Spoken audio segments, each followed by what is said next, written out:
All right, ladies, check out this cute card. It was so much fun to do, but I love daisies anyway. And we're going to do the inside in the envelope. Join me in the craft room, and I'll show you how. Last week I had Daisy Delight and Mary Merlot. For my card, I'm going to be using that stamp set along with that stamp, and that stem. I have a scrap of Whisper White. I have 2 pieces of Whisper White that are 4 by 5 1/4. I have my card base that's 5 1/2 by 8 1/2, scored at 4 1/4. I have my envelope. I have my Mary Merlot ink, and I have some linen thread. And I have a scrap paper because I'm going to be doing some off stamping. So, first thing I want to do is taking my Mary Merlot. I am going to create my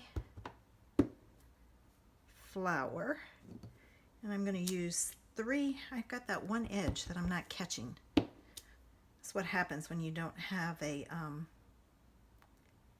mat underneath. Still not catching it. Now I got, it looks like black. Oh well, I'll make it work. All right, so there's that. Now, oh, I know why. I bet it was because it was off the edge. Didn't even see that till just now. All right, for the next part, I'm going to create some stems and another little one down here. And I'm going to do just one single stem for the inside. And then I'm going to take my smaller daisy and stamp it on the tops of my stems. And I went full strength with these because my other daisy is not full strength. All right, now to add some interest to my card, we're going to do something different. We're going to take my Stampin' Trimmer, and we're going to be using the scoring tool, and we're going to do some diagonal scoring up here in this corner. Now when you score, it's going to push down. I want it to be raised on this side, so I'm putting my card my card base in there, and I got to make sure I've got the right side up. Yeah, I want that corner. So I'm going to take my very first one, and I'm going to score it, and you have to score it several times for it to work. Now the next thing I'm going to do is to make sure it's straight. I'm going to use this line here and line up my score line with it, and then it will be straight, and I'm going to score it again. All right, I'm going to slide it over using that line as my straight line to make sure I get straight, or that they all go in the same direction and they're not in at different angles. Now if you have a scoreboard, you can do the same thing with the scoreboard. If you have the old, and I have one, diagonal plate, this would be perfect for that. But if you don't have it, you can always use what you have. And the beauty of this is I can turn it over and see, oh look, isn't that cool? But I think I need some more, so I'm going to keep going and see, because I've got that line as a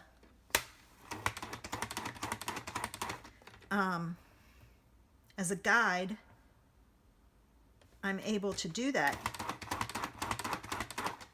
And I'm scoring it several times because I want it to be a deep score so that it shows up one more and then I'm going to check it. I think one more will do it.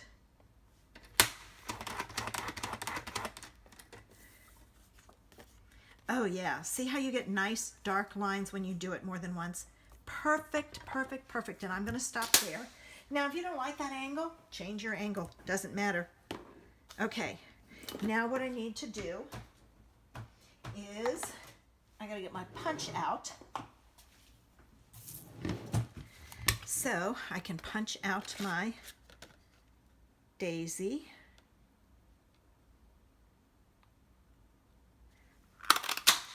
And I'm going to layer them. And I use 3 because I just like the looks of 3. You can use 2 if you want. You can even use 1. Now, let me get this last one punched out.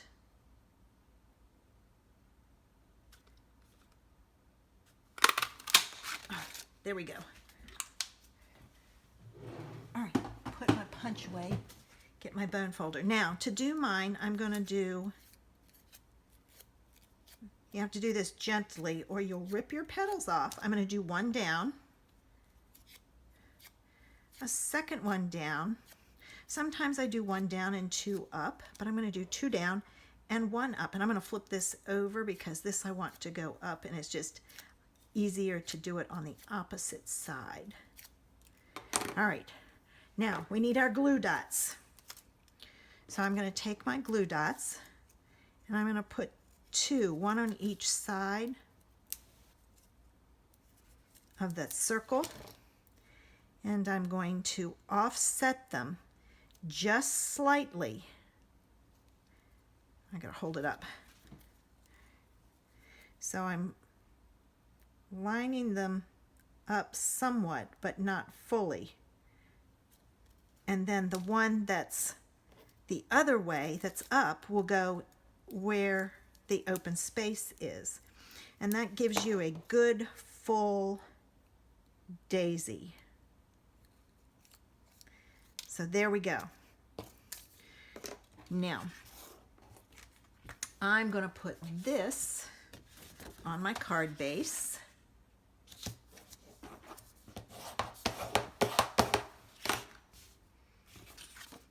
Use some glue to put that down on my card base. I hadn't done any scoring in a while, so I thought we would do some scoring. All right, and I'm going to put my piece on the inside. Got stuff all over my mat. Need to clean it.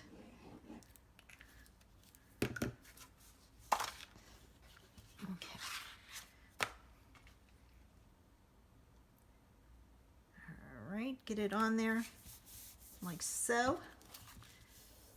Where's my envelope? I'll go looking for my envelope. Oh, I didn't do my envelope. I did the inside, but I didn't do the envelope. Oh, well, I'll do the envelope in a minute. Now, what I'm going to take and do is I'm going to put this on here, right like that. But I'm going to take my half of my dimensionals and I'm going to put 1 on this side and I'm going to flip it around and I'm putting the 2 short ends together so that I have nice big wide ends on each side. And I'm going to put that right there. But I'm not done. This occurred to me after I had started, so it's like one of those things. I'm going to take my 1/2 inch circle punch and a piece of Mary Merlot, and I'm using a scrap, and I'm going to punch out the half circle. I need to get a new half circle. And I'm going to take a glue dot, actually a couple of glue dots, 1 on each side to make sure it goes down good. I'm going to put it right in the center like so. And then I'm going to take my Wink of Stella and I'm going to do the center of that one and that one, and that one, and the center here to give it some sparkle. Now, if you have the faceted gems, I do, but I wanted to show you a way you can do this without the faceted gems.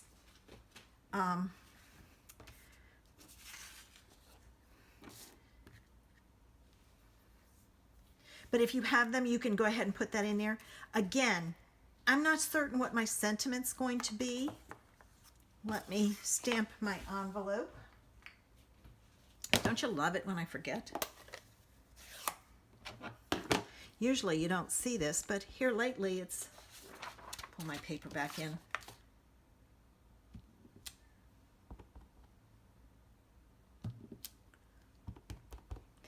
And I'm varying my heights for interest.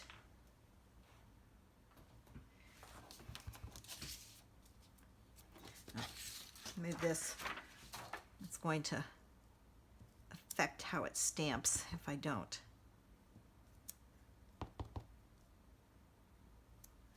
There we go. And there it is.